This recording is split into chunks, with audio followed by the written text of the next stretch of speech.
Olá, boa tarde. Sou o professor Cliceu.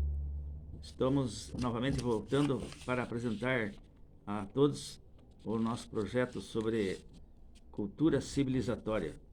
O tema de hoje vai ser tratado sobre as migrações das cidades do interior do Paraná. 1974. Vivíamos em plena ditadura militar. Eu lembro que saía da cidade do Rio de Janeiro, né, onde morei lá por 8 anos. Depois me formei em Ponta Grossa em História em 1972. Em seguida, eu fui lecionar História na cidade de Ivaiporã. Isso em 1973, 1974. Naquela ocasião, o Paraná vivia os últimos anos do governo de Ney Braga, um governador biônico, automaticamente, porque foi indicado pelas forças do regime militar. E eu, chegando na cidade de Ivaiporã, naquela ocasião, eu fiz aí uma análise, né, da situação que ali encontrei. Ivaiporã foi o último dos redutos territorial que fora civilizado ou encampado ou povoado no nosso estado. Lembro-me que saía da cidade de Mauá até o local onde o asfalto chegava, e depois nós entrávamos em direção ao centro do Paraná. Uma coisa incrível, uma viagem que me fez ver o sertão do nosso estado.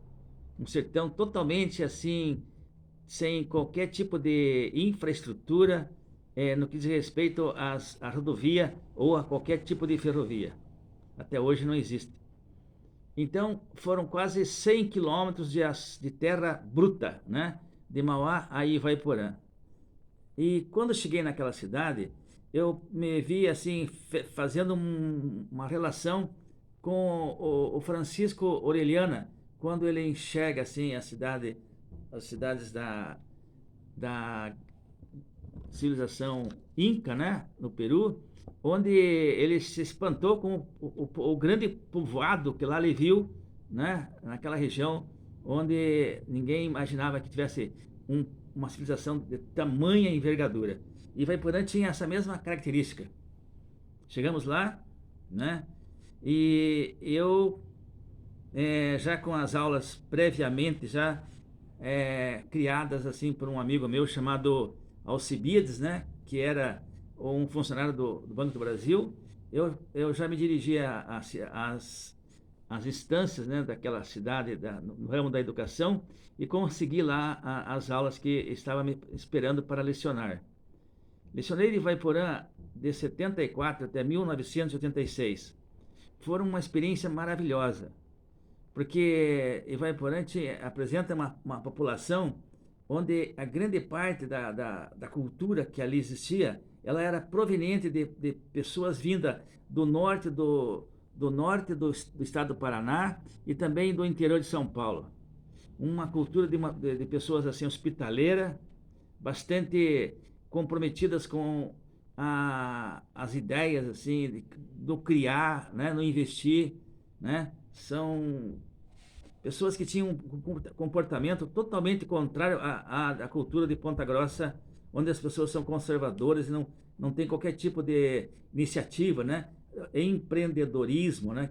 E aí em Vaiporã eu vi essa situação. Em Vaiporã, naquela ocasião, contava com aproximadamente 100 mil habitantes. Imaginem um sertão, né?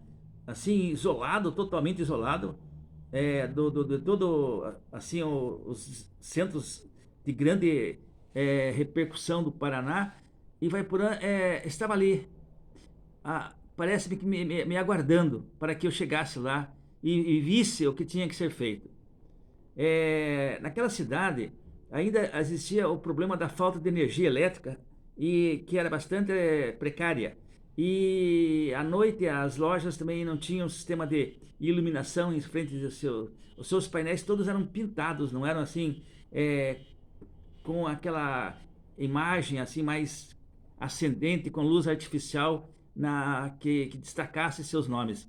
Aí então eu tive a ideia de vender esse material às lojas.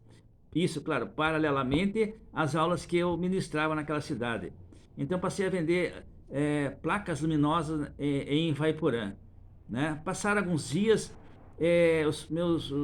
os comerciantes daquela cidade reclamavam que havia pessoas que chegavam lá para, assim, alugavam um centro, né? Uma loja bastante estratégica para suas vendas de seus produtos, faziam compras assim muito gigantescas de produtos, tudo a prazo, compreende? Era muito comum esse processo assim, de golpe, né?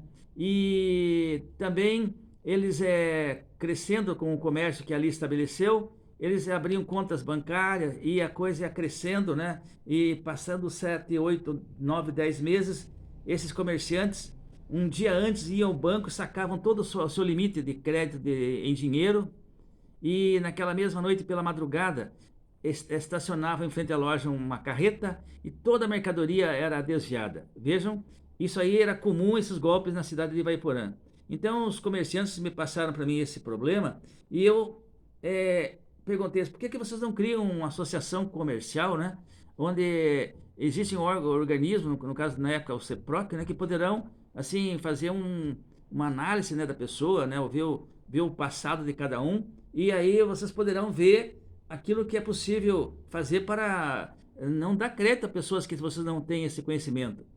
Aí então os comerciantes respondiam: não, nós não temos tempo para nada, aqui é totalmente nós e nós, não tem ninguém que possa fazer isso para nós. Eu falei assim: se vocês tiverem interesse, eu posso fazer. Ah, se você quiser, aí eles me responderam: se você tiver essa disposição, então faz, né? Então eu peguei, né, já com essa carta de confiança dos comerciantes, fui a Ponta Grossa, né, e pedi a eles lá todo o material e como é que eu deveria me proceder para eu fundar a Associação Comercial de Ivaiporã, né? E eles se negaram a me ajudar, disseram assim que eu não era comerciante, eu era professor e, portanto, não tinha esse poder para fazer nada disso, né? A Associação Comercial tinha que ser criada por um comerciante da cidade. Eu peguei, né, não perdi as esperanças, vim para Curitiba e aqui eu cheguei e fui falar com o senhor Carlos Alberto, que já estava na presidência da Associação Comercial do Paraná há mais de 20 anos. O senhor já de uma idade bem avançada, me recebeu muito bem aqui em Curitiba e eu falei a ele sobre esses tipos de golpe que lá ocorriam e ele então disse assim: não, você vai ter todo o nosso apoio. Precisamos de uma pessoa assim naquela região que é totalmente desassistida, né, abandonada em todos os aspectos, né?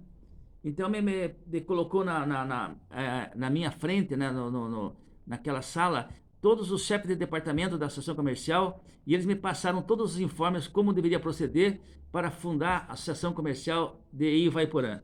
E isso aconteceu em 1976. Então eu cheguei na cidade de Ivaiporã, né, já de imediato com essa incumbência e que deu resultado, né?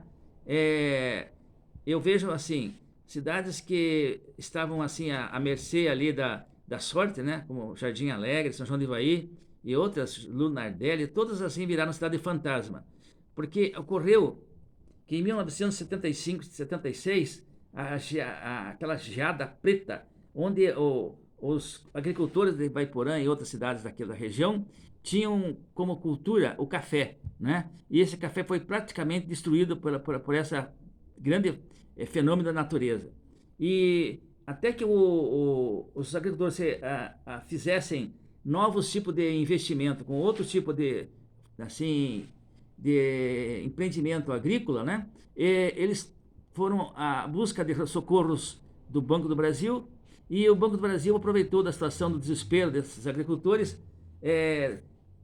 Seus sítios eles eram colocados como garantia, depois as prestações não eram possíveis serem pagas e o Banco do Brasil tomou e acabou com a cidade daquela região. Ivaiporã foi salvo por causa dessa associação comercial, modéstia à parte, que eu fui o criador naquele momento. E então, o que era uma cidade próspera, né, com bastante recursos, né, assim, desse produto, eles foram destruídos. E também Ivaiporã, como era ligada de terra, quase 100 quilômetros de Mauá até a cidade de Ivaiporã, a cidade se mantinha independente. E assim que o asfalto foi criado, a cidade morreu, porque o comércio daquela cidade foi desviado para outros centros maiores, como o caso de Londrina, né, Apucarana e Maringá. E então o asfalto trouxe para a cidade a morte praticamente das cidades daquela região. Ivaiporã sobreviveu, como eu já disse, graças a essa associação comercial. Porque quando eu estava lá, eu sempre dizia para as pessoas, cidade que não se industrializar, ela morre, né? E eu consegui levar naquela ocasião 5 indústrias, né, de transformação de cimento, né, fazendo artefatos de minério, assim, artefatos, produtos derivados do cimento, né, como ah, é, postes, muros, tanques, tudo assim desse produto. Também a fábrica de transformação de sucos, né? Fábrica de transformação do milho, que lá existe muito, né? E também cidades assim, fábricas que trabalham com a parte da construção, do fabrico do vestuário. Então, Vaiporã conseguiu sobreviver com esse tipo de empreendimento. Também as cooperativas ali foram efetivadas na minha gestão, da qual eu presidi a Associação Comercial por mais de 16 anos. Portanto, a minha história está lá gravada naquela cidade, né? E eu espero que tenha contribuído, né? Porque eu quero dizer a vocês que outras cidades que não tiveram esse tipo de socorro, né? E de preocupação com assim, as comunicações, a proteção de uma associação comercial. E como nós tivemos assim, porque todas as pessoas que até então iam até aquela cidade para tentar evitar dar golpe, nós tínhamos um sistema de comunicação chamado CAPES, né? Que até hoje ainda existe na associação comercial, onde a gente se informava a respeito do passado daquela pessoa que ali ia, né? Porque era uma cidade com muitos aventureiros, né? Então, Ivaiporã, antigamente carinhosamente chamada de Sapecado, hoje é uma cidade de projeção e que mais tarde recebeu também o centro da maior distribuidora de energia elétrica do Brasil, que é a Itaipu, talvez uma das maiores do mundo, né? Então, Ivaiporã é isso aí, e eu tenho grandes lembranças de Ivaiporã, e fui comerciante naquela cidade, portanto, uma cidade que não teve assim uma saída tão exagerada da população como aconteceram com outras cidades do Paraná. O Paraná virou um estado de cidade fantasma, né? Onde a migração, o êxodo de cidades da população por falta de emprego deixaram suas cidades, deixaram seus familiares para tentar a sorte em centros maiores, como aconteceu, né, com outras cidades assim do Norte Pioneiro, de muitas partes inclusive do oeste do Paraná e do centro, da parte central, como já dissemos. Muito obrigado, espero que tenham gostado sobre esse assunto que está aí, né, e que é fácil de ser lembrado, porque situações como essa, agrícolas, elas não são, de economia agrícola, elas não têm assim muita assim, a garantia da certeza futura. Até a próxima oportunidade. E não esqueçam de dar o seu ok, né? No like, né? Do professor Cliceu na cultura civilizatória. Dá o like, vocês vão me ajudar muito para que eu continue falando sobre economia, sobre cultura e sobre a parte social das nossas vidas.